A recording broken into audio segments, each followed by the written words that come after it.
আপনি কি নিজেকে এই আন্দোলনের মাস্টারমাইন্ড হিসেবে দেখেন? না, আমি অবশ্যই এই জুলাই আন্দোলনে আমি কখনোই মাস্টার মাইন্ড হিসেবে দেখি না। এই যে 5ই আগস্ট, যেই আন্দোলন, জুলাই আন্দোলন বলে যেটি বিখ্যাত বা যেটি সকলের কাছে গৃহীত, এই আন্দোলনটি সফল হয়েছে জুলাই মাসে, কিন্তু এই আন্দোলনটি প্রেক্ষাপট শুরু হয়েছে কিন্তু বহু বছর আগে থেকে। বিবিসি বাংলার সাক্ষাৎকারে আপনাদের স্বাগতম। আজ আমাদের সাথে যিনি রয়েছেন তিনি বাংলাদেশের রাজনীতির সবচেয়ে আলোচিত ব্যক্তিত্ব। দীর্ঘ 17 বছর নির্বাসনে থেকেও তিনি বাংলাদেশের প্রধান একটি রাজনৈতিক দলকে নেতৃত্ব দিয়ে গেছেন এবং বাংলাদেশের রাজনীতিতে সবসময় একজন গুরুত্বপূর্ণ চরিত্র হিসেবে থেকেছেন। 2008 সালে নির্বাসনে যাবার পর এই প্রথম তিনি গণমাধ্যমের মুখোমুখি হয়েছেন। আমাদের সাথে রয়েছেন বিএনপির ভারপ্রাপ্ত চেয়ারম্যান তারেক রহমান। বিবিসি বাংলার সাক্ষাৎকারে আপনাদের সাথে রয়েছি আমি মীর সাব্বির, আমার সাথে রয়েছেন সহকর্মী কাদির কল্লোল। তারেক রহমান, আপনাকে অনেক ধন্যবাদ বিবিসি বাংলার সাথে যোগ দেবার জন্য। আপনাদেরকে অনেক ধন্যবাদ আমাকে কথা বলার সুযোগ করে দেওয়ার জন্য। প্রথমে জানতে চাই আপনি কেমন আছেন, আপনার সময় কেমন যাচ্ছে? আলহামদুলিল্লাহ, আমি শারীরিকভাবে ভালো আছি। আহ, সময় তো স্বাভাবিকভাবে ব্যস্তই যাচ্ছে সময়। ফিজিক্যালি হয়তো আমি এই দেশে আছি, বাট মন মানসিকতা সবকিছু মিলিয়ে তো আমি গত 17 বছর ধরে বাংলাদেশেই রয়ে গিয়েছি। আমরা এমন একটা সময় আপনার সাথে কথা বলছি যখন বাংলাদেশ ইতিহাসে একটা গুরুত্বপূর্ণ সন্ধিক্ষণে দাঁড়িয়ে আছে বললে ভুল বলা হবে না। 2024 সালে একটা ঐতিহাসিক গণ অভ্যুত্থানের মধ্য দিয়ে আওয়ামী লীগ সরকারের 1.5 দশকের শাসনের অবসান হয়েছে। আর কয়েক মাসের মধ্যেই বাংলাদেশ একটি নির্বাচনের দিকে এগিয়ে যাচ্ছে। এর মধ্যে আপনি আপনার অনেক দলীয় অনুষ্ঠানে আপনি যোগ দিয়েছেন, কথা বলেছেন, নিয়মিতই কথা বলে যাচ্ছেন, কিন্তু গণমাধ্যমের সাথে আপনি এই দীর্ঘ সময় কথা বলেননি। এতদিন ধরে আপনি কথা বলেননি কেন? আহ, ব্যাপারটা বোধহয় এরকম না, ব্যাপারটা বোধহয় একটু ভিন্ন।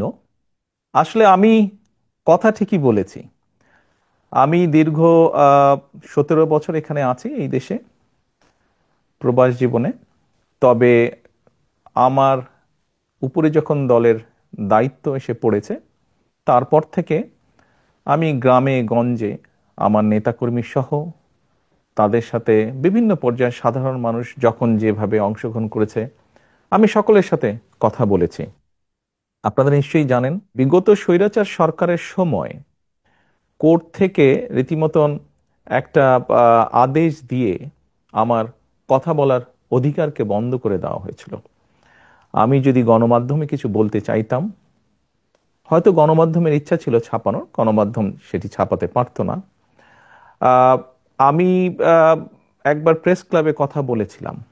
তখন পরের দিন দেখলাম যে প্রেস ক্লাবে তখনকার যেই প্রেস ক্লাবের যারা সদস্য ছিলেন বা কমিটি ছিল, তারা তাদের মিটিং ডেকে একটি সভা করে তারা সিদ্ধান্ত নেয় যে তারা, তখন আমাকে আইনের দৃষ্টিতে ফেরারি বলা হয়েছিল, যে সেরকম কোনো ব্যক্তিকে তারা প্রেস ক্লাবে কথা বলতে দিবে না। এভাবে তারা চেষ্টা করেছিল আমার কথা বন্ধ করে রাখতে। আমি কথা বলেছি, সামাজিক মাধ্যম সহ বিভিন্ন পন্থায় আমি পৌঁছানোর চেষ্টা করেছি, আমি ইনশাল্লাহ পৌঁছিয়েছি মানুষের কাছে। কাজে গণমাধ্যমে যে কথা বলিনি তা না, আমি কথা বলেছি, হয়তো আপনারা তখন কথা নিতে পারেননি অথবা শুনতে পারেননি, ইচ্ছা থাকলেও ছাপাতে পারেননি, হয়তো প্রচার করতে পারেননি, কিন্তু আমি বলেছি, আমি থেমে থাকিনি। আমি অবশ্য সাক্ষাৎকারের কথা বলছিলাম, যে প্রশ্নোত্তরের বিষয়টি, মানে বিশেষ করে গত 1 বছরে বাংলাদেশে গণ অভ্যুত্থানের 1 বছর পেরিয়ে গেছে যেমনটা বলছিলাম, এবং অনেকের ধারণা ছিল আওয়ামী লীগ সরকারের পতনের পর আপনি দেশে এসে সশরীরে দলের নেতৃত্ব দেবেন। এবং গত 1 বছরে যে প্রশ্নটা বারবার ঘুরে ফিরে এসেছে এবং এখনো আসছে, যে আপনি এখনো দেশে ফেরেননি কেন? কেন আপনি এখনো দেশে ফেরেননি? কিছু সঙ্গত কারণে হয়তো আহ ফিরাটা হয়ে ওঠেনি এখনো, তবে সময় তো চলে এসছে মনে হয়। ইনশাল্লাহ দ্রুতই ফিরে আসব। সেটা কবে আমরা কি জানতে পারি? আহ দ্রুতই, মনে হয় দ্রুতই ইনশাল্লাহ। নির্বাচনের আগে কি তাহলে আপনি দেশে আসবেন এমন সম্ভাবনা তাহলে বলা যায়? রাজনীতি যখন করি, আমি একজন রাজনৈতিক কর্মী হিসেবে স্বাভাবিক নির্বাচনের সাথে রাজনৈতিক দল, রাজনৈতিক কর্মীর একটি ওতপ্রোত সম্পর্ক। কাজেই যেখানে একটি প্রত্যাশিত, জনগণের প্রত্যাশিত নির্বাচন হবে, সেই নির্বাচনের সময় কেমন করে দূরে থাকব? আমি তো, আমার সর্বোচ্চ চেষ্টা থাকবে, ইচ্ছা থাকবে, আগ্রহ থাকবে আহ সেই প্রত্যাশিত, যে প্রত্যাশিত নির্বাচন জনগণ চাইছে, সেই প্রত্যাশিত নির্বাচন যখন অনুষ্ঠিত হবে, জনগণের সাথে, জনগণের মাঝেই থাকবো ইনশাল্লাহ। একটা বিষয় যেটা আপনার দল থেকে মাঝে দলের নেতাদের কেউ কেউ কখনো কখনো বলেছেন যে একটা নিরাপত্তার শঙ্কার কথা বলেছেন আপনি না আসার পেছনে। আপনি কি কোনো ধরনের শঙ্কা বোধ করেছেন এর মধ্যে? আহ বিভিন্ন রকম শঙ্কার কথা তো আমরা অনেক সময় বিভিন্ন ব্যক্তির কাছে তো শুনেছি, সরকারেরও বিভিন্ন ব্যক্তির কাছ থেকেও তো অনেক সময় অনেক শঙ্কার কথা আহ বিভিন্ন মাধ্যমে, বিভিন্ন মিডিয়াতে প্রকাশিত হয়েছে। জুলাই গণ অভ্যুত্থানের প্রসঙ্গে একটু আসি। জুলাই গণ অভ্যুত্থানে আপনার ভূমিকা নিয়ে অনেক আলোচনা আছে। এটি মোটামুটি সব পক্ষই স্বীকার করে যে সেই সময়ে আপনার একটা সক্রিয় ভূমিকা ছিল। আবার আপনার দলের কোনো কোনো নেতা বা সমর্থক তারা এই অভ্যুত্থানের আপনাকে একমাত্র মাস্টারমাইন্ড হিসেবে আখ্যা দিয়েছেন। আপনি কি নিজেকে এই আন্দোলনের মাস্টারমাইন্ড হিসেবে দেখেন? না, আমি অবশ্যই এই জুলাই আন্দোলনে আমাকে আমি কখনোই মাস্টার মাইন্ড হিসেবে দেখি না। এই যে 5ই আগস্ট, যেই আন্দোলন, জুলাই আন্দোলন বলে যেটি বিখ্যাত বা যেটি সকলের কাছে গৃহীত, এই আন্দোলনটি সফল হয়েছে জুলাই মাসে, কিন্তু এই আন্দোলনটি প্রেক্ষাপট শুরু হয়েছে কিন্তু বহু বছর আগে থেকে। এই আন্দোলনে বাংলাদেশের গণতান্ত্রিক রাজনৈতিক দলগুলোর নেতাকর্মীরা, সেটি বিএনপি হোক বা অন্য রাজনৈতিক দলগুলো হোক, যারা গণতান্ত্রিক রাজনৈতিক দল, প্রত্যেকটি রাজনৈতিক দল বিভিন্নভাবে অবদান রেখেছে, বিভিন্নভাবে তাদের নেতাকর্মীরা নির্যাতিত হয়েছে। আমি মনে করি জুলাই আগস্ট মাসে এসে জনগণ সকল গণতান্ত্রিক রাজনৈতিক দলের সাথে অংশগ্রহণ করেছে। শুধু কি রাজনৈতিক দলের নেতাকর্মীরাই সেদিন ছিল মাঠে? অবশ্যই নয়।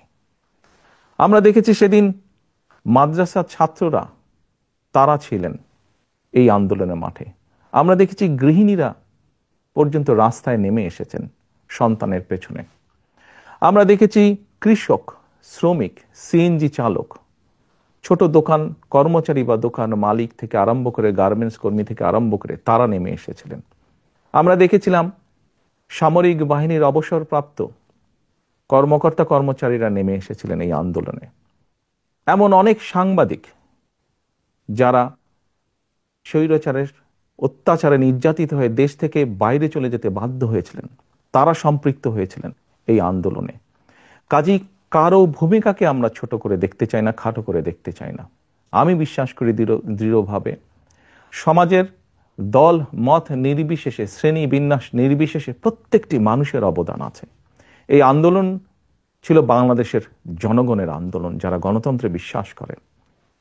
এই আন্দোলনের মাস্টার মাইন্ড কোনো দল, কোনো ব্যক্তি নয়। এই আন্দোলনের মাস্টার মাইন্ড বাংলাদেশের গণতান্ত্রিকামী জনগণ। এ বিষয়ে যদি আপনার থেকে জানতে চাই যে হচ্ছে যে যখন আন্দোলনটা চলছিল তখন যে আন্দোলনে যে ছাত্র নেতৃত্ব ছিল তাদের সাথে আপনার কতটা যোগাযোগ ছিল? আপনার দলের সাথে তো নিশ্চয়ই যোগাযোগ ছিল, দলের নেতাকর্মীদের সাথে। অন্যদের সাথে আপনার কতটা যোগাযোগ ছিল? স্বাভাবিকভাবে আমি যেহেতু বাইরে থেকে কাজ করছি, আমাকে যোগাযোগটা অনলাইনের মাধ্যমে রাখতে হয়েছে। এবং সেই দিনগুলোতে আপনাদের নিশ্চয়ই মনে আছে যে টেলিফোন সিস্টেম বা অনলাইন সিস্টেমের কি অবস্থা করেছিল স্বৈরাচার। আপনি যোগাযোগের যেটি কথা বলেছেন, এই যোগাযোগটি প্রত্যক্ষ পরোক্ষ বিভিন্নভাবে আমাদেরকে করতে হয়েছে, বিভিন্ন মাধ্যমে করতে হয়েছে। যোগাযোগটা যে খুব স্মুথ সব সময় থেকেছে তা নয়। প্রত্যেকে সহযোগিতা করেছি আমরা। এই যে ছাত্র জনতার যে অভ্যুত্থান, সেটির পরে এটার কৃতিত্ব কার সেটা নিয়ে বিভিন্ন পক্ষ দাবি করেছে। তাতে কি আপনার মনে হয় যে এর ফলে বিভিন্ন পক্ষের যে সংকীর্ণ স্বার্থ পূরণের চেষ্টা সেটাই একটু বেশি প্রকট হয়েছে, এবং এখানে বিএনপির আসলে কোনো দায় আছে কিনা?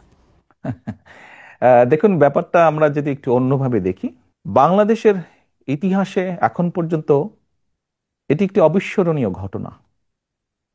এই আন্দোলন, মানুষের এই আত্মত্যাগ। সাধারণত কোনো রাজনৈতিক আন্দোলনে, স্বৈরাচার বিরোধী আন্দোলনে শিশু হত্যা হয় না, শিশু শহীদ হয় না, শিশু মৃত্যুবরণ করে না। বাট আমরা দেখেছি এই আন্দোলনে, স্বৈরাচারের এই আন্দোলনে যতটুকু আমার মনে আছে, প্রায় 63 জন শিশু শহীদ হয়েছে, মারা গিয়েছে। আমি আগেই বলেছি, আপনার আগের প্রশ্নের উত্তরে বলেছি যে এই আন্দোলনের ক্রেডিট দল মত নির্বিশেষে বাংলাদেশের জনগণের, কোনো একটি রাজনৈতিক দলের নয়। অনেকে হয়তো অনেক কিছু বলে থাকতে পারেন, ডিমান্ড করতে পারেন, সেটি তাদের অবস্থান।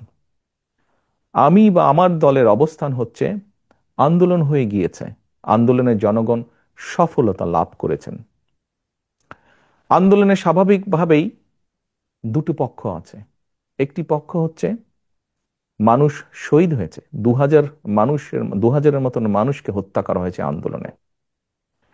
আবার আরেকটি পক্ষ হচ্ছে প্রায় 30,000-এর মতন মানুষ বিভিন্নভাবে ক্ষতিগ্রস্ত হয়েছেন, পঙ্গুত্ব বরণ করেছেন, অন্ধ হয়ে গিয়েছেন। আমার মনে হয় আমাদের উচিত হবে এখন, আমাদের সকলের উচিত হবে, রাষ্ট্র সহ, সরকার সহ, রাজনৈতিক দলগুলোর যার যতটুকু সম্ভব সেই পরিবারগুলোর পাশে গিয়ে দাঁড়ানো, যতটুকু সহযোগিতা তাদেরকে করা যায়, যতটুকু সম্ভব তাদের পাশে দাঁড়ানো, তাদের তাদের তাদের এই আত্মত্যাগের প্রতি সম্মান জানানো। আগামী কয়েক মাস পরে নির্বাচনের কথা রয়েছে। নির্বাচনে বিএনপির প্রস্তুতি এবং কৌশল নিয়ে আমরা কথা বলবো। তো এই বিষয়ে আপনাকে প্রথম প্রশ্নটি করছেন আমার সহকর্মী কাদির কল্লোল। নির্বাচন প্রসঙ্গে যদি আসি, অন্তর্বর্তী সরকারের শুরু থেকেই দেখা গেছে যে বিএনপির পক্ষ থেকে দ্রুত নির্বাচন দাবি করা হয়েছে। সরকার গড়িমসি করছে, এ ধরনের অভিযোগও বিএনপির নেতারা করে আসছেন।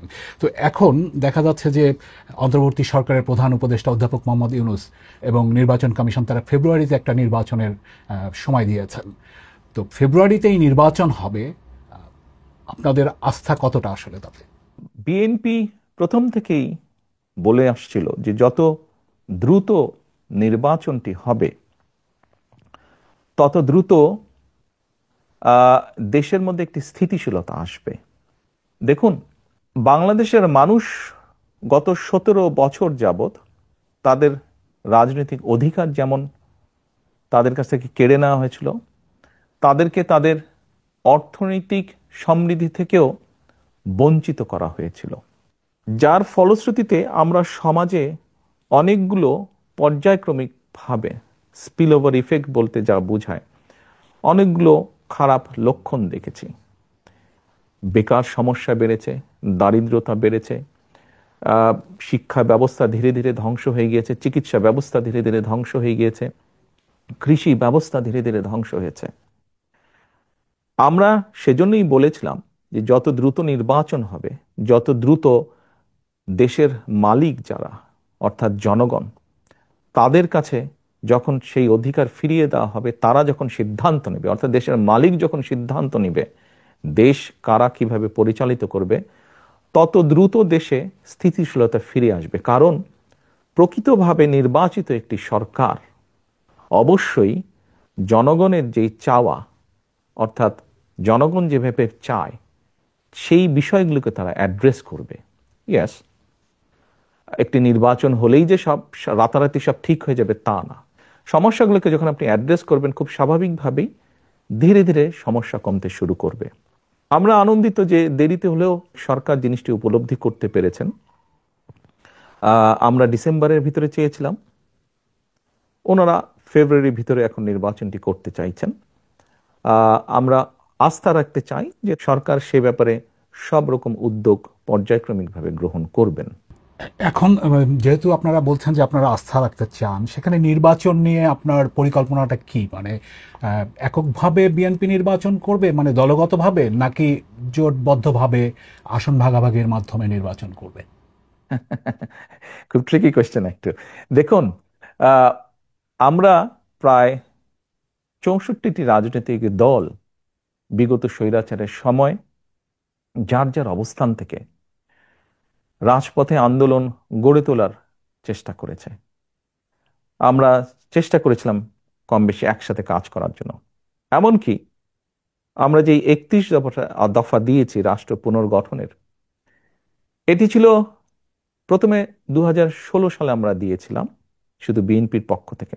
পরবর্তীতে ভিশন 2030 ছিল, যেটা পরবর্তীতে এটিকে আমরা কিছুটা আরো একটু ডেভেলপ করি, আমরা 27 দফা দিয়েছিলাম। পরবর্তীতে আমরা আমাদের সাথে যেই রাজনৈতিক দলগুলো আছে তাদের সাথে পরামর্শ করে সকলের মতামত নিয়ে আমরা 31 দফা দিয়েছি। কারণটি হচ্ছে, যে দলগুলোকে আমরা পেয়েছি আমাদের সাথে রাজপথের আন্দোলনে, আমরা চাই সকলকে সাথে নিয়ে রাষ্ট্র পুনর্গঠন করতে, সকলের মতামতকে সাথে নিয়ে আমরা রাষ্ট্র পুনর্গঠন করতে চাই। সেখানে তাহলে মানে যারা আন্দোলন করেছে তারাই, নাকি মানে মিত্র কারা হবে আসলে, কারা সাথে থাকবে আপনাদের নির্বাচনকে সামনে রেখে? ওই যে বললাম, কম বেশি সকলকে নিয়ে আমরা রাষ্ট্র গঠন করতে চাই। কিন্তু দেখা গেছে যে জামায়াতে ইসলামী তারা কিছু দলকে নিয়ে বিএনপি বিরোধী একটি জোট করার ইঙ্গিত দিচ্ছে। সেটিকে মানে মানে আপনারা কি উদ্বেগ হিসেবে দেখেন? মানে আপনারা কিভাবে দেখেন সেটা? দেখুন, কোনো দল বা সমষ্টিগতভাবে কোনো দল যদি বাংলাদেশের যে আইন আছে, বৈধ আইন আছে বাংলাদেশের, যেহেতু সংবিধান এখনো যেটি আছে, এই সব কিছুর ভেতরে থেকে, অর্থাৎ মানুষের সমর্থন গ্রহণযোগ্যতা সবকিছুর ভেতরে থেকে যারা রাজনীতি করবে তারা করতেই পারে। এটাতে তো কোনো সমস্যা বা উদ্বেগের কোনো কারণ আমি দেখি না। সেখানে যদি তারা একটি আলাদা জোট করে, সেটি কি আপনাদের জন্য কোনো চ্যালেঞ্জ তৈরি করবে? না, কেন? ইলেকশন হলে তো ইলেকশনে প্রতিযোগিতা থাকতেই পারে, প্রতিদ্বন্দ্বিতা থাকতেই পারে, এতে উদ্বেগের কি আছে? বিএনপি তো আগেও নির্বাচন করেছে, বিভিন্ন সময় বিএনপি নির্বাচন করেছে, কম্পিটিশন করেই বিএনপি নির্বাচন করেছে, প্রতিযোগিতা করেছে, উদ্বেগের কিছু নাই তো। মনোনয়নের প্রশ্নে যদি আসি, সেখানে আপনাদের কৌশলটা কি হবে? এর আগে বিভিন্ন সময় নির্বাচনগুলোতে মানে পেশি শক্তির প্রভাব, টাকার প্রভাব, পারিবারিক বিষয় বিবেচনা, এই বিষয়গুলো বিভিন্ন সময় অভিযোগ আছে। এবার ভিন্ন কি হবে আসলে? আমরা কখনোই, আপনি যেই বিষয়গুলো বললেন, আমরা কখনোই এইসব বিবেচনায় নিয়ে কখনোই আমার দল নমিনেশন ব্যাপারে সিদ্ধান্ত নেয়নি। আমাদের নমিনেশনের ব্যাপারে সিদ্ধান্ত সব সময় কম বেশি যা ছিল বা ভবিষ্যতে আমরা যেটিকে মূল্যায়ন করব, সেটি হচ্ছে অবশ্যই কোন একটি পার্টিকুলার এলাকা থেকে আমরা আমাদের দলের এমন একজন ব্যক্তিকেই নমিনেশন দিতে চাইব যে ওই এলাকার সমস্যা সম্পর্কে সচেতন আছে, যার সাথে ওই এলাকার মানুষের সম্পৃক্ততা আছে, উঠা বসা আছে, যে ওই এলাকার মানুষের সমস্যার সমাধান করতে সক্ষম, যে ওই এলাকার বিভিন্ন শ্রেণীর মানুষ, তরুণ, নারী, মুরব্বী সহ ছাত্র ছাত্রী, সবার সাথে যার একটা কমিউনিকেশন আছে, এই ধরনের মানুষকেই আমরা প্রায়োরিটি দিব। খুবই স্বাভাবিক। অর্থাৎ যার প্রতি জনসমর্থন আছে, যে জনসমর্থনকে তার সাথে রাখতে পারে, জনগণের যার প্রতি সমর্থন আছে, সেরকম মানুষকে দেখেই আমরা নমিনেশন দেব। সেখানে তৃণমূলের মতামত কতটা প্রাধান্য পাবে? অভিযোগ যে তৃণমূলের মতামত প্রাধান্য কম পায়। না, ব্যাপারটা এরকম না। দেখুন, গণতন্ত্রে স্বাভাবিক যেখানেই গণতন্ত্র আছে সেখানে মতামত থাকতেই পারে, বিভিন্ন রকম মতামত, অভিযোগ। হয়তো এক জায়গায় 50 জন আছে, 50 জনের মধ্যে 30 জন একটি কথা বলছে, 15 জন একটি কথা বলছে, বাকি সংখ্যক ব্যক্তি আরেকটি কথা বলছে। তাহলে আপনি কি বলবেন যে মতামত না হচ্ছে? না, না, স্বাভাবিকভাবেই যেখানে আমরা মেজরিটির যেটা মতামত পাবো এলাকার মানুষের কম বেশি, আমরা তো আমাদের মতন করে খোঁজ করছি, সেটি তৃণমূলই হোক বা সেটি সাধারণ মানুষের হোক। এখানে একটি বিষয় উল্লেখযোগ্য, আমরা কিন্তু দলের নেতৃত্ব নির্বাচন করছি না, আমরা নির্বাচন করছি এমন একজন ব্যক্তিকে যে শুধু দলেরই সমর্থন নয়, বরং দলমত নির্বিশেষে ওই এলাকার অধিকাংশ মানুষের সমর্থন যার প্রতি আছে, আমরা এরকম একজন মানুষকে বের করে আনতে চাইছি, এরকম একজন মানুষকে আমাদের দলের মনোনয়ন দিতে চাইছি। শুধু দল দিয়ে তো নির্বাচন হবে না, নির্বাচনে তো সাধারণ মানুষের অংশগ্রহণ থাকে, বিভিন্ন মানুষের অংশগ্রহণ থাকে। কাজেই যার সমর্থন আমরা খুঁজে বের করার চেষ্টা করছি, যার প্রতি বিভিন্ন শ্রেণী পেশার মানুষের সমর্থন আছে, শুধুমাত্র দলীয় সমর্থন নয়, এরকম মানুষ। নির্বাচন প্রসঙ্গে আপনার কাছে জানতে চাই যে আগামী নির্বাচনে আপনার ভূমিকা কি হবে? আপনি কি সরাসরি নির্বাচন করছেন? আপনাকে কি আমরা প্রধানমন্ত্রী পদের প্রত্যাশী হিসেবে দেখতে পাবো নির্বাচনে? আমার মনে হয় আপনি প্রথম দিকে বোধহয় একটা প্রশ্ন করেছেন, আমি ওখানে বলেছিলাম যে স্বাভাবিক আমি একজন রাজনৈতিক দলের সদস্য, একজন রাজনৈতিক কর্মী আমি। নির্বাচনের সাথে তো রাজনৈতিক দল এবং রাজনৈতিক কর্মীর ওতপ্রোত সম্পর্ক, কাজেই নির্বাচন যেখানে একটি মানে জনগণের সম্পৃক্ত এরকম একটি নির্বাচন হবে, সেখানে তো অবশ্যই আমি নিজেকে দূরে থাকতে পারবো না, আমাকে আসতেই হবে। স্বাভাবিকভাবেই মাঠেই ইনশাল্লাহ থাকবো আমি। আপনার প্রশ্নের পরের যে অংশটি ছিল, দেখুন, আমি মনে করি এটির সিদ্ধান্ত বাংলাদেশের জনগণের। এটি তো আমার সিদ্ধান্ত না, এটি সিদ্ধান্ত নেবে বাংলাদেশের জনগণ। কিন্তু আপনি নির্বাচনে অংশ নেবেন কিনা সেই সিদ্ধান্ত তো আপনাকে নিতে হবে। না না, সেটি তো নিব, কেন নিব না, অবশ্যই নিব। আপনি নির্বাচনে অংশ নিচ্ছেন তাহলে? জি, ইনশাল্লাহ। অর্থাৎ আপনি বিএনপি যদি ক্ষমতায় আসে বা নির্বাচনে অংশ নেয়, সেক্ষেত্রে প্রধানমন্ত্রী পদের প্রত্যাশী হিসাবে আমরা তারেক রহমানকে দেখতে পাবো, সেটা আমরা নিশ্চিতভাবে বলতে পারি। এটির সিদ্ধান্ত তো বাংলাদেশের জনগণের, বিএনপির পক্ষ থেকে। সেক্ষেত্রে তো এটি দল সিদ্ধান্ত নেবে, দল কিভাবে করবে এটি তো দলের সিদ্ধান্ত। সাবেক প্রধানমন্ত্রী এবং আপনাদের দলের চেয়ারপারসন খালেদা জিয়া, তিনি কি এই নির্বাচনে কোনো ভূমিকায় থাকবেন? তাকে কি আমরা নির্বাচনে কোনো ভূমিকায় দেখতে পাবো? আপনি এমন একজন মানুষের কথা বলেছেন, যেই মানুষটি বাংলাদেশের গণতন্ত্র যতবার গণতান্ত্রিক অধিকার, জনগণের গণতান্ত্রিক অধিকারকে হরণ করা হয়েছে, প্রতিবার উনি অবদান রেখেছেন সেই গণতন্ত্রকে পুনঃপ্রতিষ্ঠিত বা পুনরুদ্ধার করার জন্য। এবারও আপনাদের সকলের চোখের সামনেই ঘটেছে যে কিভাবে স্বৈরাচারের সময় তার উপরে অত্যাচারের খড়গ হস্ত নেমে আসে, কিন্তু উনি আপোষ করেননি। এরকম একজন ব্যক্তি আজ অসুস্থ, এবং কেন, কিভাবে উনি শারীরিকভাবে অসুস্থ হলেন, তাকে মিথ্যে মামলায় জড়িয়ে তাকে জেলখানায় নিয়ে যাওয়া হলো। আমরা দেখেছিলাম একজন সুস্থ মানুষ গিয়েছেন, কিন্তু যখন বেরিয়ে এসেছেন একজন অসুস্থ মানুষ বেরিয়ে এসেছেন, তাকে চিকিৎসার সুযোগ থেকেও বঞ্চিত করা হয়েছে। এই সবগুলো ঘটনা দেশবাসী জানেন। তারপরেও যে মানুষটির এত বড় অবদান রয়েছে বাংলাদেশের গণতন্ত্রকে প্রতিষ্ঠিত করার, আমি সেই দলের একজন কর্মী হিসাবে বিশ্বাস করি বা বিশ্বাস করতে চাই, গণতন্ত্রকে পুনঃপ্রতিষ্ঠিত করার প্রথম পদক্ষেপ হিসাবে যেই প্রত্যাশিত, জনপ্রত্যাশিত যে নির্বাচনটি অনুষ্ঠিত হতে যাচ্ছে, ওনার শারীরিক সক্ষমতা যদি অ্যালাউ করে ওনাকে, নিশ্চয়ই উনি কিছু না কিছু ভূমিকা রাখবেন। সেটা কি নির্বাচনে অংশগ্রহণ হতে পারে? এইটি আমি এখনো বলতে পারছি না। আমি মাত্রই বললাম যে ওনার শারীরিক ফিজিক্যাল এবিলিটির উপরে বিষয়টি কিছুটা হলেও নির্ভর করছে। এ প্রসঙ্গে প্রশ্ন চলে আসে বিএনপির ভবিষ্যৎ নেতৃত্ব নিয়ে। আপনার বাবা সাবেক প্রেসিডেন্ট জিয়াউর রহমান বিএনপি প্রতিষ্ঠা করেছিলেন। আপনার মা সাবেক প্রধানমন্ত্রী খালেদা জিয়া, তিনি 4 দশক বিএনপির নেতৃত্ব দিয়েছেন। এখন আপনি বিএনপির নেতৃত্বে রয়েছেন, কার্যত দলের নেতৃত্বে রয়েছেন আপনি। বিএনপির ভবিষ্যৎ নেতৃত্বে পরিবারের প্রভাব কতটা থাকে? দেখুন, বিষয়টিকে আমি একটু তাহলে অন্যভাবে উপস্থাপন করি। সব রকম সকলের মতামতের প্রতি শ্রদ্ধা রেখেই আমি বলতে চাইছি। দেখুন, একজন চিকিৎসকের সন্তান যখন চিকিৎসক হয়, তখন সে ভালোও করে, সে খারাপও করে। একজন লয়ারের সন্তানও দেখা যায় যে অনেক সময় বাবা মায়ের মতন ভালো লয়ার হয় অথবা হয় না। রাজনীতিবিদদের ক্ষেত্রে অনেকের সন্তান পলিটিক্সে এসেছে, সবাই কি ভালো করেছে? সবাই ভালো করেনি। কেউ কেউ করেছে, কেউ কেউ করতে পারেনি ভালো। আপনি যদি আমাকে ইঙ্গিত করে থাকেন, তাহলে এইভাবে আমি বলবো যে দেখুন, আমরা দেখেছি বাংলাদেশের মতন দেশে রাজনীতি যারা করেন, বিগত 17 বছরে দেখেছি, তার আগেও আমরা দেখেছি রাজনীতিবিদরা রাজনীতি করতে গিয়ে বিভিন্নভাবে হ্যারাসমেন্টের শিকার হন, মিথ্যে মামলার শিকার হন। আমাদের বহু নেতাকর্মী শারীরিক নির্যাতনের শিকার হয়েছে, জেল জুলুম খেটেছে, ঘর বাড়ি ভেঙে দেওয়া হয়েছে।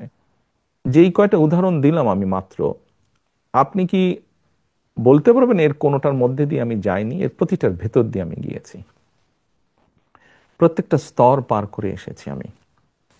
আমি শারীরিকভাবে নির্যাতিত হয়েছি, যেই নির্যাতনের চিহ্ন এখনো কখনো কখনো আমাকে সহ্য করতে হয়। জেল জুলুম খেটেছি আমি, বিভিন্নভাবে মিথ্যা অপপ্রচারের শিকার হয়েছি আমি, সবকিছুর ভিতর দিয়ে আমি পেরিয়ে এসেছি। কাজেই এই জন্য এই কথাগুলো আমি বললাম যে রাজনীতি পরিবারীকরণ হয় না, এটি সমর্থনের ভিত্তিতে হয়। কাজেই যে অর্গানাইজ করে জনগণকে ঐক্যবদ্ধ করে, দলকে ঐক্যবদ্ধ করে সামনে এগিয়ে যেতে পারবে, সে এগিয়ে যেতে পারবে। কেউ যদি এগিয়ে যেতে না পারে তাহলে সে এগিয়ে যেতে পারবে না। সময় পরিস্থিতি সবকিছু প্রমাণ করে দিবে, বলবে। আপনার স্ত্রী বা কন্যা বা আপনার পরিবারে যারা আছেন তারা রাজনীতিতে আসবেন কিনা এটা নিয়ে কিন্তু ব্যাপক আলোচনা হয় কিন্তু রাজনীতিতে। তো এ ধরনের কি কোনো সম্ভাবনা আছে বা তারা আগ্রহী কিনা রাজনীতিতে আসার ব্যাপারে? আমি ওই যে বললাম, সময় পরিস্থিতি বলে দিবে ওটা। একটু আবার আপনাদের নির্বাচন সরকারের দিকে যাই। বিএনপি সর্বশেষ সরকারে ছিল 2001 থেকে 2006 সালের মধ্যে। এর প্রায় 19 বছর পরে বিএনপির সামনে আবার একটা সরকার গঠনের সুযোগ তৈরি হয়েছে, এবং সেই তখনকার যে বিএনপি আর এখনকার যে বিএনপি, এই দুটোর মধ্যে পার্থক্যটা আপনি কোথায় কি বলবেন, যে পার্থক্য কি? এই 19 বছরে আমরা বাংলাদেশ বলি বা পুরা বিশ্ব বলি, অনেক কিছু পরিবর্তিত হয়েছে। সমাজ ব্যবস্থা পরিবর্তিত হয়েছে, অর্থনৈতিক ব্যবস্থা পরিবর্তিত হয়েছে। দুটো বড় বড় জিনিসের বোধহয় পরিবর্তন হয়েছে। একটি হচ্ছে কোভিডের ভিতর দিয়ে পুরো বিশ্ব গিয়েছে। এই কোভিড বিভিন্নভাবে আমাদের অনেক কিছু চিন্তা ভাবনা মনোজগৎ চেঞ্জ করেছে।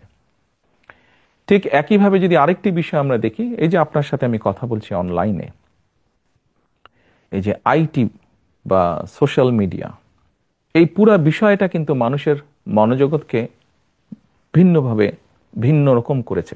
অনেক ক্ষেত্রে একটা একটা একটা মনোজগতে একটা প্রভাব বিস্তার করেছে। খুব স্বাভাবিকভাবে আপনি যেই সময়ের কথা বলেছেন সেই সময় এই বিষয়গুলো হয়তো সেভাবে ছিল না। তো স্বাভাবিকভাবেই এই সব কিছু বিবেচনা করে সামনের দিনগুলোতে আমাদেরকে এই বিষয়গুলোকে গুরুত্ব রেখে বিভিন্ন বিষয়ে চিন্তা ভাবনা করতে হচ্ছে। আমরা সেভাবে চিন্তা ভাবনা করে আমাদের প্ল্যান প্রোগ্রাম বিষয়গুলোকে আমরা সাজাচ্ছি। সেই সময় থেকে 19 বছর আগে আমাদের যেসব প্ল্যান প্রোগ্রাম ছিল তার থেকে কিছুটা পরিবর্তন হবে, কিন্তু ওই যে বেসিক যে জিনিসটা, সেটা হচ্ছে মানুষের বেটারমেন্ট, মানুষের ভালো ভালো কিছু করার জন্য, মানুষ যাতে আজকে যেমন আছে আগামীকাল যাতে একটু বেটার থাকতে পারে। কিভাবে সেটা করা যেতে পারে, কে কোন শ্রেণী কিভাবে একটু বেটার থাকতে পারে, সেটাই থাকবে আমাদের সবচেয়ে প্রায়োরিটি ইস্যু। বিগত যখন বিএনপি সরকারে ছিল তখন অনেক বিষয় নিয়ে আলোচনা সমালোচনা ছিল, তার মধ্যে একটা বড় বিষয় ছিল দুর্নীতির অভিযোগ। সরকারে যারা ছিলেন তাদের অনেকের বিরুদ্ধে, বা সেই সময় যেভাবে দুর্নীতি হচ্ছিল বিভিন্ন জায়গায়, আপনার নিশ্চয়ই মনে আছে যে দুর্নীতির সূচকে বাংলাদেশের অবস্থান নিয়ে তখন অনেক সমালোচনা হয়েছিল। এ ধরনের পরিস্থিতি যে আর হবে না, এই বিষয়ে আপনি ভোটারদেরকে কিভাবে আশ্বস্ত করবেন? দেখুন, আপনি যে কথাটি বললেন দুর্নীতিতে চ্যাম্পিয়ন, 96 সাল থেকে 2001 পর্যন্ত আওয়ামী লীগ সরকার ছিল সেই সময়। আমরা 2001-এর 1 অক্টোবরে সরকার গঠন করি। 10ই অক্টোবরে, 1 অক্টোবর নির্বাচন হয়েছিল, খুব সম্ভবত 10ই অক্টোবরে সরকার গঠন করি। এর বোধহয় কিছুদিন পরে একটি সূচক বের হলো টিআইবির, যে মানে 2-3 মাস পরে বোধহয় একটি সূচক বের হলো, যে এরকম একটি সূচক বের হলো। নিশ্চয়ই মাত্র নির্বাচিত একটি সরকারের পক্ষে তো ভালো মন্দ কোনো কিছুই 3 মাসে করা সম্ভব নয়। খুব স্বাভাবিকভাবেই যে সূচকটি হয়েছিল সেটি তার আগে, আমাদের আগে যে সরকারটি ছিল তারা যে 5 বছর যা করেছে তার উপর ভিত্তি করেই সেই সূচকটি তারা তৈরি করেছে।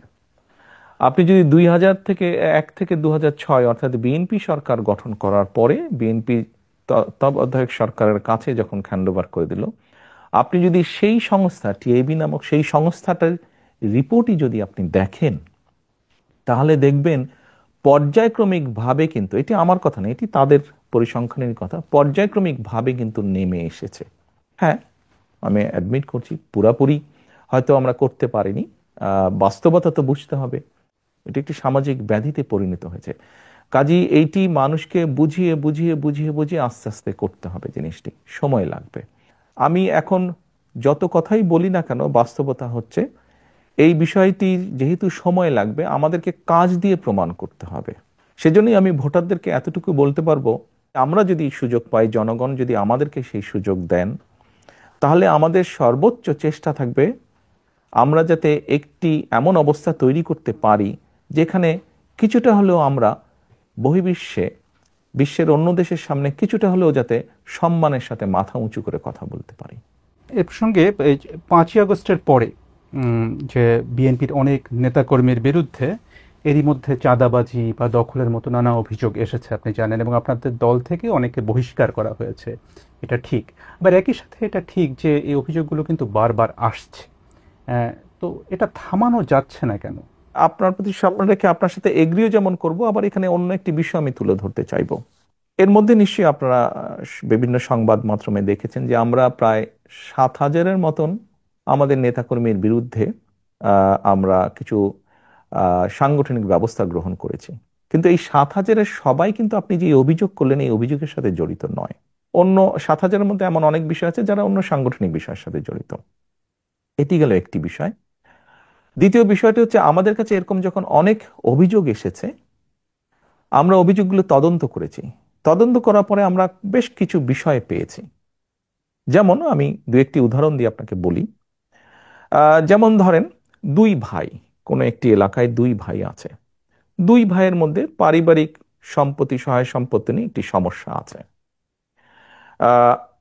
এক ভাই বিগত যে স্বৈরাচার, পলাতক স্বৈরাচার, তাদের কারোর সাথে এক ভাইয়ের খুব ভালো সম্পর্ক। তার ফলে সে সেই স্বৈরাচারের যে দোসর, যার সাথে এই এক ভাইয়ের সম্পর্ক, সে তার ইনফ্লুয়েন্সটি ব্যবহার করে অন্য ভাইয়ের সম্পত্তিও জোর করে দখল করে রেখেছে। এখন 5 তারিখের পরে যে ভাই স্বৈরাচারের দোসরকে ব্যবহার করেছিল, সেই দোসরও তো পালিয়ে গিয়েছে। তো স্বাভাবিকভাবেই সেই ভাই এখন আর শেল্টার পাচ্ছে না। তো অন্য যার সম্পত্তি জোর করে রেখে দিয়েছিল অন্য ভাইটি, সেই অন্য ভাইটি স্বাভাবিকভাবে তার হক আদায় করতে গিয়েছে বা হক বুঝে নিতে গিয়েছে। এখন অ্যাক্সিডেন্টলি বা ইনসিডেন্টলি যে ভাই এতদিন ভাবে বঞ্চিত ছিল সম্পত্তি থেকে, সেই ভাই বিএনপি করে, বিএনপির কোনো একজন কর্মী বা স্ট্রং সমর্থক বা নেতা যেটাই হোক, চাপিয়ে দিল, অভিযোগ তুলে দিল অন্যজন যে বিএনপি দখল করতে গেছে, বিএনপির নেতাকর্মী দখল করতে। এরকম ঘটনা আমরা প্রচুর পেয়েছি। আবার আরেকটি আমি উদাহরণ দেই, যা সত্য, যা বাস্তব। স্বৈরাচারের সময় আমাদের সারা বাংলাদেশে আমাদের প্রায় 50 লক্ষের বেশি নেতাকর্মীর নামে বিভিন্ন রকম গায়েবী মিথ্যে মামলা দেওয়া হয়েছিল। আমাদের বহু নেতাকর্মী তাদের ঘর বাড়িতে থাকতে পারত না, তাদেরকে বিভিন্নভাবে পালিয়ে থাকতে হতো, বিভিন্নভাবে সরে থাকতে হতো। এই সুযোগে স্বৈরাচার তাদের ব্যবসা বাণিজ্য, দোকান পাট, ঘর বাড়ি, জমি জমা, পুকুর দখল করে নিয়েছিল। 5 তারিখে যখন স্বৈরাচার পলাতক হয়ে গিয়েছে, পালিয়ে গিয়েছে, তখন স্বৈরাচারের যারা দখল করেছে তারাও সাথে সাথে পালিয়ে গিয়েছে। স্বাভাবিকভাবেই আমাদের নেতাকর্মীরা তাদের নিজেদের যেগুলি বৈধ সম্পত্তি, পৈতৃক সম্পত্তি, সেগুলো আবার ফিরে পেতে গিয়েছে। তখন আবার কিছু সংখ্যক লোক প্রচার করেছে যে বিএনপির লোকজন দখল করতে গিয়েছে। এরকম ঘটনা প্রচুর ঘটেছে। আপনি যেই কথাটি বললেন সেরকমও কিছু ঘটেছে ঘটনা, এবং সে কারণেই আমরা আমাদের অবস্থান থেকে ব্যবস্থা গ্রহণ করেছি। তবে এখানে আমার একটি প্রশ্ন আছে, যে প্রশ্নটি আমরা পাবলিকলিও করেছি। দেখুন, আমরা একটি রাজনৈতিক দল, কিছু ঘটনা ঘটেছে, আমরা অস্বীকার করছি না, ঘটেছে। যেমন আমরা ব্যবস্থা নিয়েছি তাদের বিরুদ্ধে, যতটুকু আমরা জেনেছি, যতটুকু আমরা তদন্তের পরে পেয়েছি, যখন সত্যতা পেয়েছি আমরা ব্যবস্থা নিয়েছি। কিন্তু পুলিশিং করা তো আমাদের কাজ না। রাজনৈতিক দলের কাজ অবশ্যই পুলিশিং করা না। আমাদের প্রশ্ন হচ্ছে, আমরা কখনো বলিনি সরকারকে যে অমুককে ধরতে পারবো না, তমুককে ধরতে পারবো না, এই করতে পারবে না, ওই কথা আমরা কিন্তু কখনো বলিনি। আমাদের বক্তব্য হচ্ছে, যাদের কাজ পুলিশিং করা, তারা কেন তাদের কাজটি করছে না, তারা কেন তাদের কাজে ব্যর্থ, এটি আমাদের প্রশ্ন। তার মানে এখানে সরকারের একটা ব্যর্থতা আছে। অবশ্যই, আমি তো আগেই বলছি, পুলিশিং তো রাজনৈতিক দলের কাজ না, পুলিশিং করার দায়িত্ব সরকারের। অর্থাৎ আমরা ধরে নিতে পারি যে আপনারা যদি সরকার গঠন করেন, সেক্ষেত্রে আপনার দলের নেতাকর্মী বা আপনার দলের নামে কোনো চাঁদাবাজি বা দখল এ ধরনের কিছু হলে তারা কেউ সেটা করতে পারবে না, কারণ তখন যেহেতু আপনারা সরকারে থাকবেন। ইয়াস, পুলিশ পুলিশের কাজ করবে, আইন শৃঙ্খলা বাহিনী আইন শৃঙ্খলার কাজ করবে। আমার দলের কোনো নেতাকর্মী, বিএনপি ইনশাল্লাহ সরকার গঠন করলে আমার দলের কোনো নেতাকর্মী তখনও যদি এরকম কোনো অনৈতিক কাজে সম্পৃক্ত হয়, আমরা দলের অবস্থান থেকে তার বিরুদ্ধে অবস্থান নিব, দলের তার পক্ষে থাকবে না দলের অবস্থান। এবং দেশের আইন অনুযায়ী দেশের আইন শৃঙ্খলা রক্ষা করার দায়িত্ব যাদের, আইন শৃঙ্খলা বাহিনী, তারা তাদের কাজ করবে। সিম্পল, এখানে দুইয়ে দুইয়ে চারের মতন ব্যাপার। আমি একটু ডাকসু নির্বাচনের প্রশ্নে আসি। সাম্প্রতিক সময়ে ডাকসু নির্বাচনের ফলাফল ব্যাপক আলোচনা চলছে রাজনীতিতে এখনো। এর ফলাফলে দেখা গেছে যে বিএনপি সমর্থক ছাত্রদল তাদের চেয়ে বেশ বড় ব্যবধানে ছাত্র শিবির সমর্থিত প্যানেল জয়ী হয়েছে। আপনি কিভাবে দেখেন এই ফলাফলটাকে? আসলে আমি মনে করি গণতান্ত্রিক যাত্রার একটি ভালো উদ্যোগ, এটি ভালো সূচনা। এটি গেলে এক নম্বর। দ্বিতীয় বিষয়টি হচ্ছে, যারা জয়ী হয়েছেন বা এরকম আরো ভবিষ্যতে যারা জয়ী হবেন তাদের প্রতি শুভেচ্ছা, এবং যারা ভবিষ্যতে জয়ী হবেন তাদের প্রতি অগ্রিম শুভেচ্ছা রইল। তৃতীয় বিষয়টি হচ্ছে, দেখুন, একটা অগ্রযাত্রা শুরু হলো, কিন্তু আমরা চাইছিলাম না যে কোনো বিতর্কের মধ্যে এগুলা পড়ুক।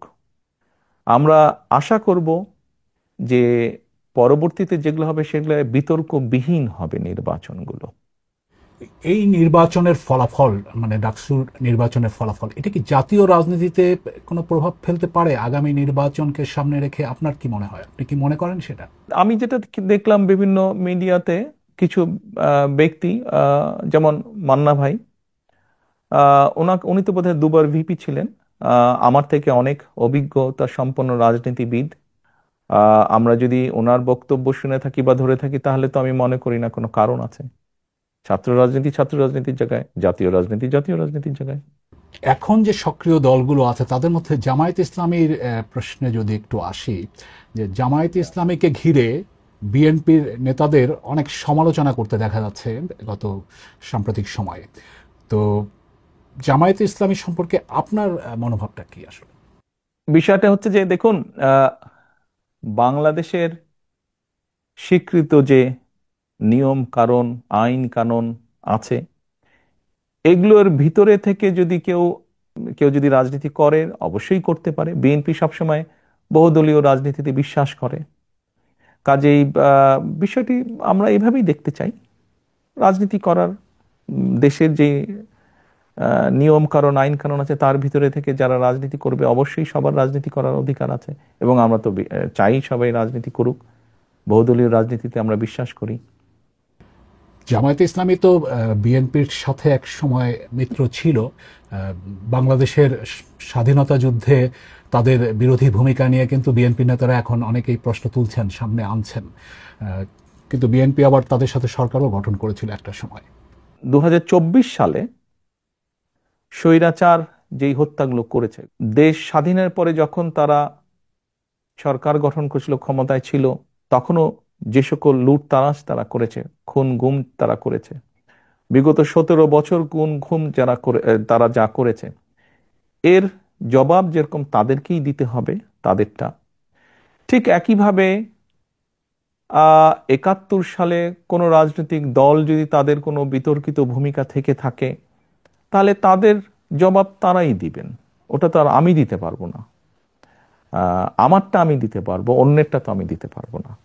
আপনি জুলাইয়ের সময়ের কথা বলছিলেন, সেই সময়ের হত্যাকাণ্ডের কথা বলছেন। সেই জুলাই গণঅভ্যুত্থানে ক্ষমতাচ্যুত আওয়ামী লীগ, তাদের ব্যাপারে আপনাদের বা বিএনপির অবস্থানটা কি আসলে? দেখুন, আমি 17 বছর যাবৎ প্রবাস জীবনে আছি।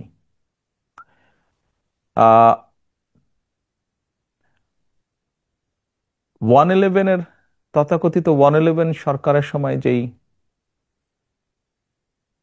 শারীরিক নির্যাতন আমার উপরে হয়েছিল, তারপরে চিকিৎসার জন্য আমি এই দেশে আসি। আমি যখন এখানে আসি, আমার ভাইকে আমি রেখে এসেছিলাম, ছোট ভাইকে। আমি যখন এই দেশে আসি, আমার সুস্থ মাকে আমি রেখে এসেছিলাম। একটি ঘর রেখে এসেছিলাম, যেই ঘরে আমি এবং আমার ছোট ভাই বড় হয়েছি, যেই ঘরে আমার বাবার স্মৃতি ছিল, যেই ঘরে আমাদের দুই ভাইয়ের সন্তানরা জন্মগ্রহণ করেছিল, যেই ঘরে আমার মায়ের বহু স্মৃতি ছিল, সেই স্মৃতিগুলোকে ভেঙে চুরে ধুলায় মিশিয়ে দেওয়া হয়েছে। যে ভাইকে আমি রেখে এসেছিলাম সেই ভাই এখন আর নেই। যেই সুস্থ মাকে রেখে এসেছিলাম সেই সুস্থ মা এখন সুস্থ নেই। শুধু অসুস্থই নন, ওনার উপরে মানসিক এবং শারীরিক নির্যাতনও করা হয়েছে। আমি আমার পরিবারের যেই কাহিনী আপনাদের সামনে তুলে ধরলাম, এটিকে আপনারা কাহিনী বলুন বা সংগ্রাম বলুন, যেটাই বলুন না কেন, এটি শুধু আমার কাহিনী না বা আমার পরিবারের কাহিনী না।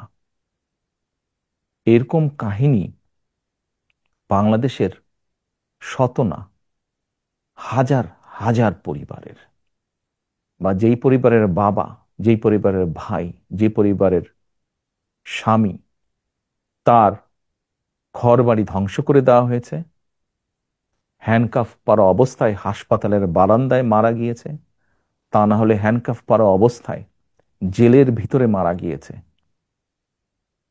সহায় সম্পত্তি ধ্বংস করে দেওয়া হয়েছে। এই সকল অন্যায়, এই সকল হত্যা, এই সকল নির্যাতনের জন্য যারা দায়ী, যারা এসবের হুকুম দিয়েছে, তাদের প্রত্যেকের বিচার হতে হবে।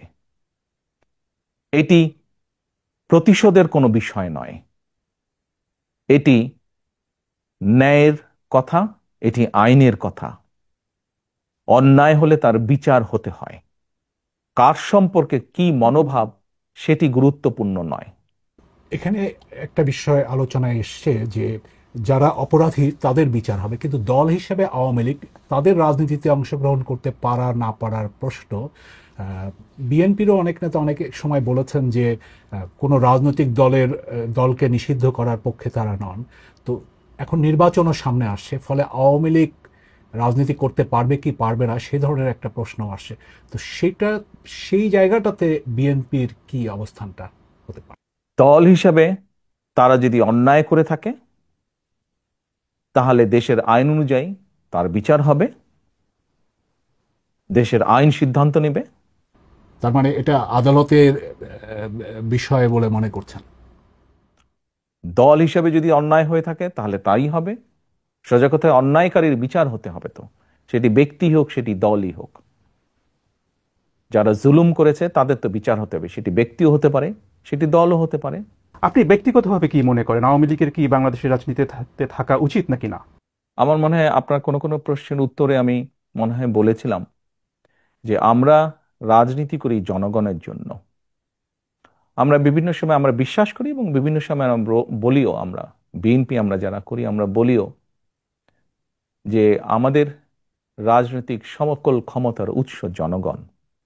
আমি দৃঢ়ভাবে বিশ্বাস করি এবং বিশ্বাস করতে চাই, যে দলের ব্যক্তিরা বা যে দল মানুষ হত্যা করে, মানুষ গুম করে, মানুষ খুন করে, দেশের মানুষের অর্থ সম্পদ লুটপাট করে বিদেশে পাচার করে, জনগণ তাদেরকে সমর্থন করতে পারে বলে আমি মনে করি না। জনগণ যদি সমর্থন না করে কোনো রাজনৈতিক দল বা রাজনৈতিক সংগঠনকে, তাদের টিকে থাকার তো কোনো কারণ আমি দেখি না। যেহেতু জনগণের শক্তিতে আমরা বিশ্বাস করি, জনগণের সিদ্ধান্তে আমরা বিশ্বাস করি, জনগণের সিদ্ধান্তের উপরে আমরা আস্থা রাখতে চাই, এই বিষয়ের সবচেয়ে বড় বিচারক আমি মনে করি জনগণ। বিএনপির ভারপ্রাপ্ত চেয়ারম্যান তারেক রহমানের সাথে বিবিসি বাংলার সাক্ষাৎকারের এটি ছিল প্রথম পর্ব। দ্বিতীয় পর্বটি পেতে নজর রাখুন বিবিসি নিউজ বাংলার ইউটিউব চ্যানেল এবং ফেসবুক পাতায়।